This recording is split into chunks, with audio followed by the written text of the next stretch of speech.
Der Sitz des Smart in Rovereto stellt sich in einen bestimmten Trend der zeitgenössischen Architektur, der nicht nur mit konservativen Kulturgütern verbunden ist, sondern mit dem genauen Ziel, den Besuchern die Emotionen der ausgestellten Werke zu vermitteln. Das Smart, das am 15. Dezember 2002 eingeweiht wurde, wurde von dem Tessiner Architekten Mario Botta in Zusammenarbeit mit dem Ingenieur Giulio Andreoli entworfen. Das Museum befindet sich auf dem Corso Bettini in einer großen Kunstzitadelle. Das Kulturzentrum umfasst das Museum selbst, das ein Erbe von über 20.000 Werken verwaltet. Die neue Stadtbibliothek und das Melotti-Auditorium. Das Smart wird als Ort der Begegnung verstanden, des Austauschs, offen und lebendig. Der große Platz, der zwischen dem Palazzo Alberti und dem Palazzo del Grano liegt, ist der wichtigste Aspekt der Architektur des Smart.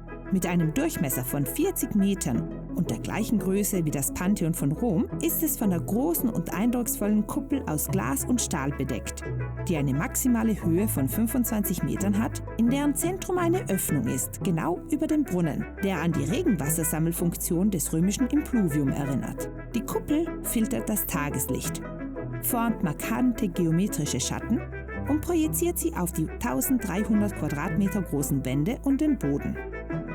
Das Gebäude ist mit gelbem Stein aus Vicenza verkleidet, der an die Farbe der Steine der alten Paläste des Corso Bettini erinnert.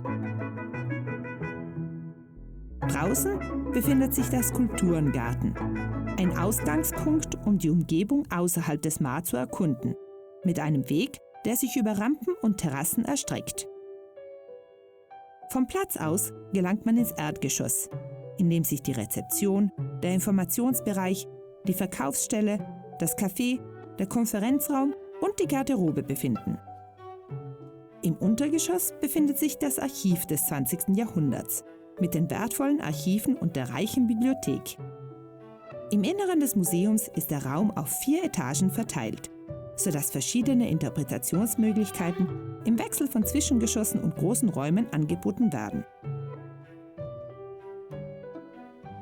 Im ersten Stock befinden sich die beiden Ausstellungsgalerien. Eine ist den Sonderausstellungen gewidmet, die andere den Werken der Dauerausstellung. Letztere ist eine Reise durch 100 Jahre Kunstgeschichte zwischen Avantgarde und Tradition, Experimenten und Rückkehr zur Ordnung.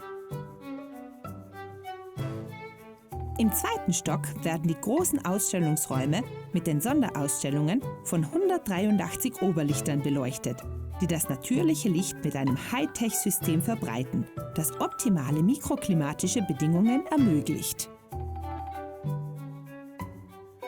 Die Ausstattung im ersten und zweiten Stock kann sich je nach Ausstellung ändern, da die Architektur aus nicht tragenden Trennwänden besteht.